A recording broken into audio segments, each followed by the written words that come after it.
अस्सलाम वालेकुम वरहमतुल्लाहि वबरकातुहू। This is me Sohail Soomro. आज हमारा 8th लेक्चर है पाकिस्तान अफेयर्स का, जिसमें हम शिमला डेपुटेशन की टॉपिक को कवर करेंगे। मैंने आपको बताया था कि हर लेक्चर में हम तीन तीन टॉपिक्स कवर करेंगे, तो आज के लेक्चर में भी हम तीन ही टॉपिक्स कवर करेंगे। आज के लेक्चर में सबसे पहली topic Shimla deputation. Shimla deputation 1906 ये क्या है मैं आपको बताता हूँ। बेसिकली ये शिमला डेपुटेशन 1 अक्टूबर 1906 को हुई थी। इस इवेंट में गवर्नर जनरल लॉर्ड मिंटू के पास कुछ 35 मुस्लिम लीडर्स, जिनको आगा खान लीड कर रहे थे, वो शिमला में लॉर्ड मिंटू के घर पर इनके साथ मुलाकात करने गए थे। इसको कहते हैं शिमला डेपुटेशन।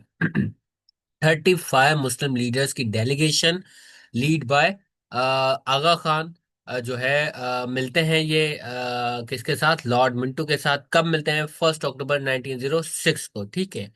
शिमला डेपुटेशन में वायसराय कौन था? लॉर्ड मिंटू। कितने लीडर्स थे? 35। बस ये इतनी सी सिंपल सी टॉपिक है। ठीक हो गया। शिमला डेपुटेशन वायसराय से कौन सी डेट पर मिलती है? 1 अक्टूबर 1906 को मिलती है। ठीक हो गया। Who led Shimla deputation? Aga Khan. The main demand of Shimla deputation was separate electorate. अब ये जो सेपरेट इलेक्टोरेट वर्ड है, ये आपको आगे चल के बहुत जगह पर सुनने को मिलेगा। क्या होता है सेपरेट इलेक्टोरेट? वो मैं आपको आगे चल के एक्सप्लेन करता हूँ। At the time of Shimla deputation who was the viceroy of India? Lord Mintu. ठीक है, लॉर्ड मिंटू वायसरॉय था।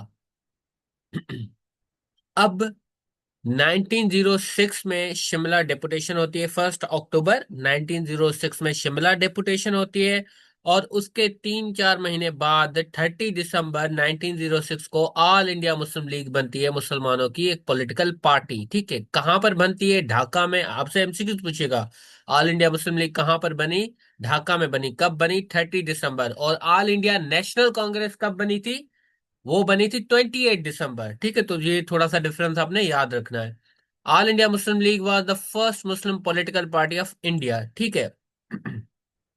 आपसे यहां पर ये सवाल पूछ सकता है कि ऑल इंडिया मुस्लिम लीग का नाम किसने सजेस्ट किया था? तो आपने याद रखना है, it was suggested by Khwaja sir Salimullah and Hakim Ajmal Khan. दो बंदों ने सजेस्ट किया था। It was the sole representative of Muslims in सब continent.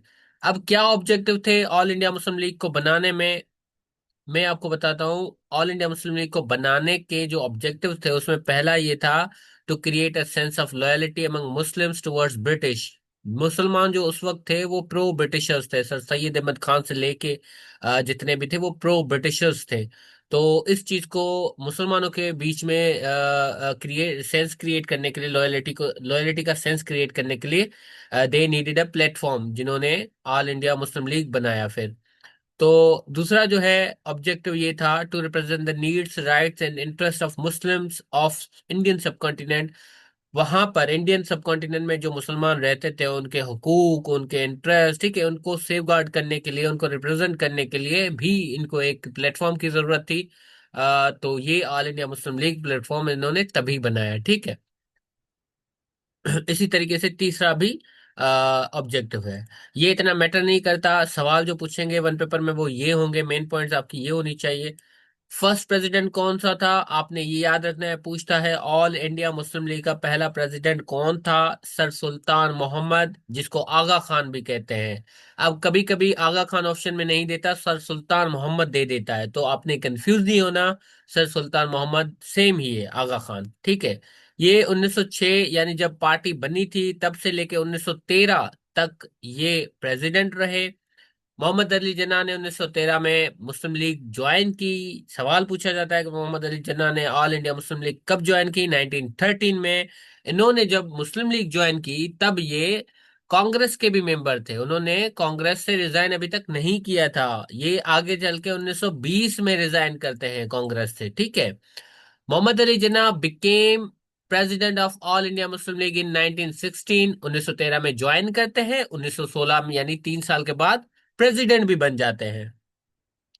Liaquat Ali Khan join all India Muslim League in 1923। Quaid-e Azam became permanent president in 1934। अब प्रेसिडेंट कब बनते हैं? 1916 में। लेकिन परमानेंट प्रेसिडेंट कब बनते हैं? 1934 में। ये एमसीक्यू आ चुका है पहले भी।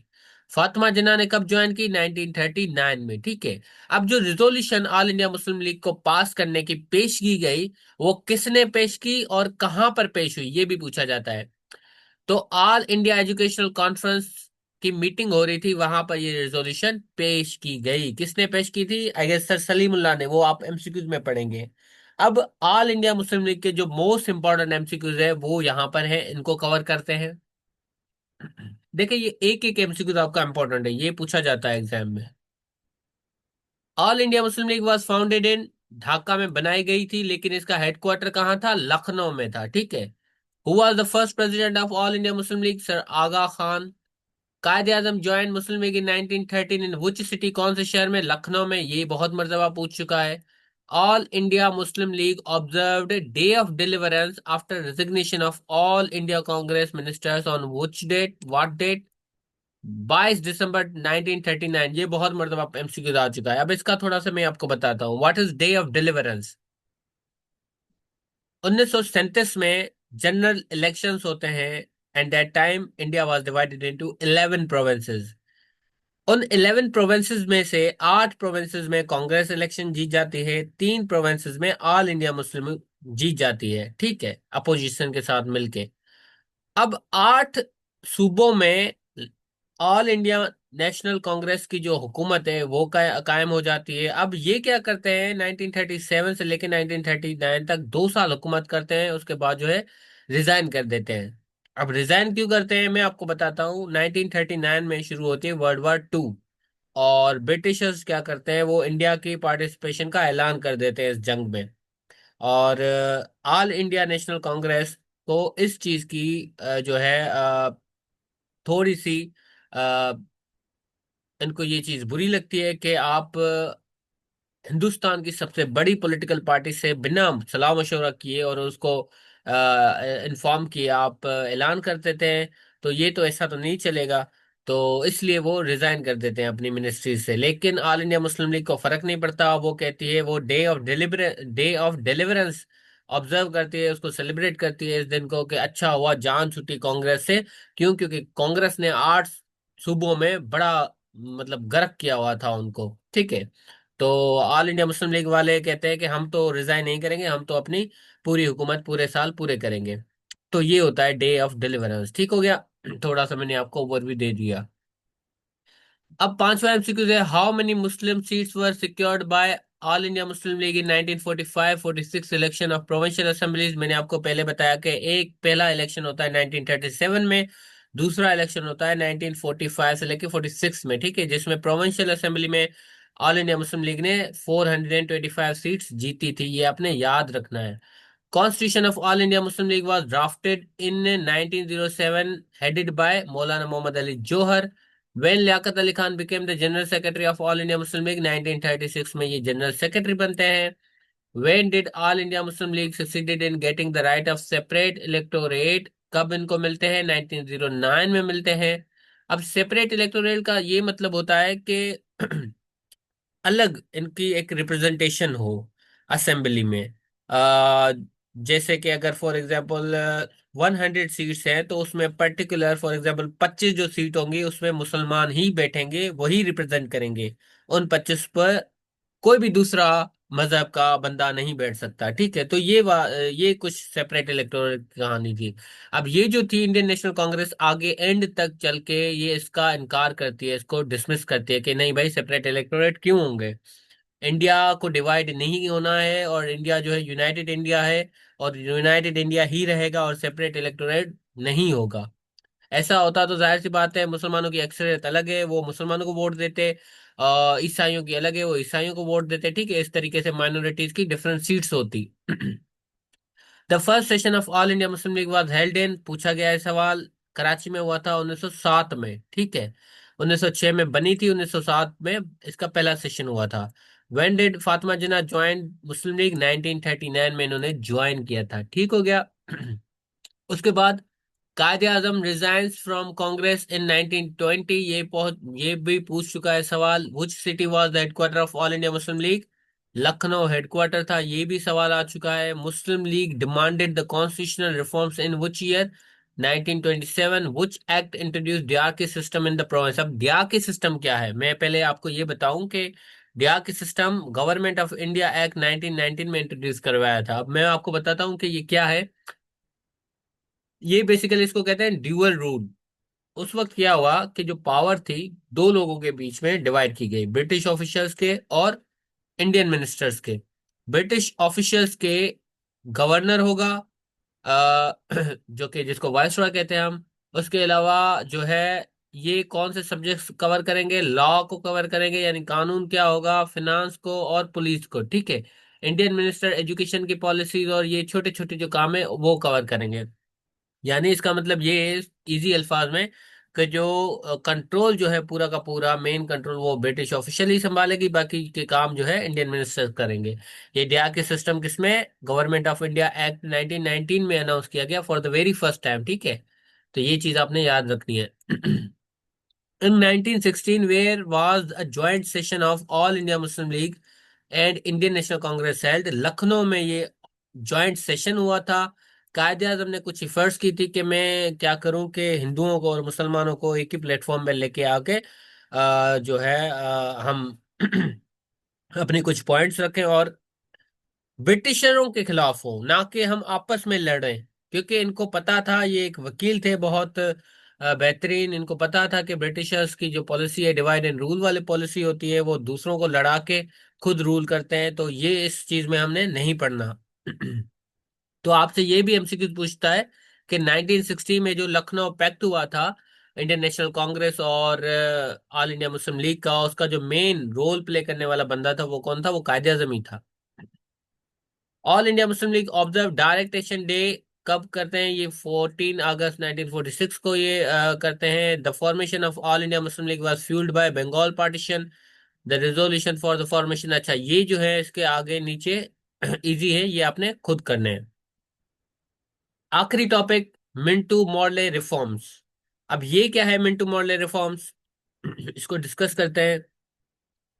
मिंटू मॉर्ले रिफॉर्म्स 1909, जिसको हम Indian national council act, sorry Indian council act 1909 भी कहते हैं।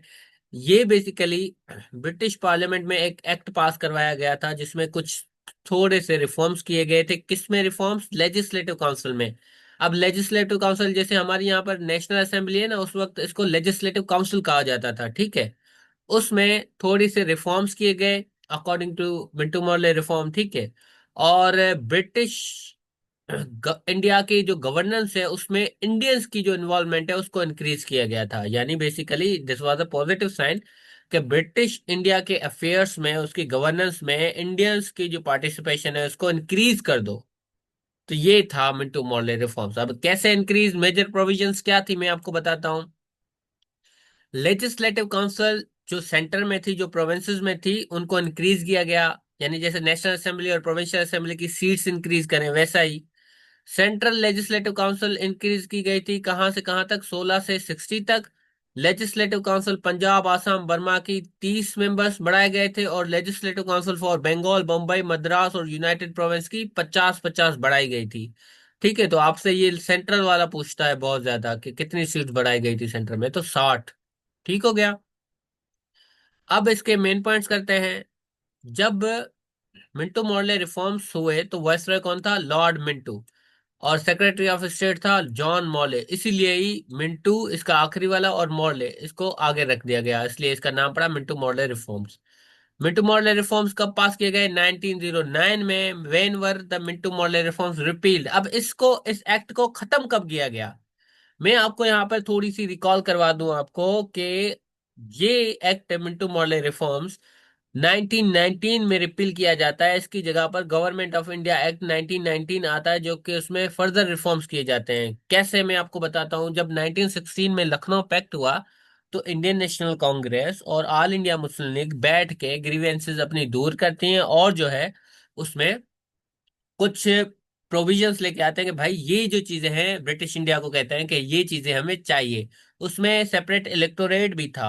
यानी this was the very first time जिसमें इंडियन नेशनल कांग्रेस एग्री हो जाती है कि ठीक है हम माइनॉरिटीज को सेपरेट इलेक्टोरेट दे देते हैं, मतलब उसका उसकी हामी भर देते हैं। तो आपसे ये भी सवाल पूछ सकता है कि कांग्रेस ने पहली मर्तबा ये जो मुस्लिम लीग की डिमांड थी सेपरेट इलेक्टोरेट वाली, वो कब एक्सेप्ट की? वो की थी 1916 में, लखनऊ पैक्ट में। ठीक है। तो उसके बाद जो है अंग्रेज क्या करते हैं, government of India act introduce करवाते हैं। ठीक है। The major reason because of which Indian National Congress opposed Minto Morley reforms, separate electorate for minorities. Minto park is called Iqbal park. ठीक है। How many members were increase after Minto Morley reform? 60 members increase किए गए थे। पहले 16 थे, उसके बाद 60 हुए। ठीक है। तो ये आज की जो टॉपिक्स थी, ये 3 टॉपिक्स यहाँ तक ही थी। कल इंशाल्लाह लखनऊ पैक्ट को डिटेल में पढ़ेंगे, एंड देन जो है रोलेट एक्ट, और फिर जो है एक और टॉपिक इससे ही कनेक्टेड है, वो 3 कवर करेंगे। ठीक है। आज का लेक्चर यहीं तक था। अगर आपको कोई भी चीज समझ में नहीं आती तो आप काइंडली मुझसे पर्सनल में पूछ सकते हैं। अब इंशाल्लाह कल के लेक्चर में मुलाकात होती है। अपना ख्याल रखिएगा। अल्लाह हाफिज।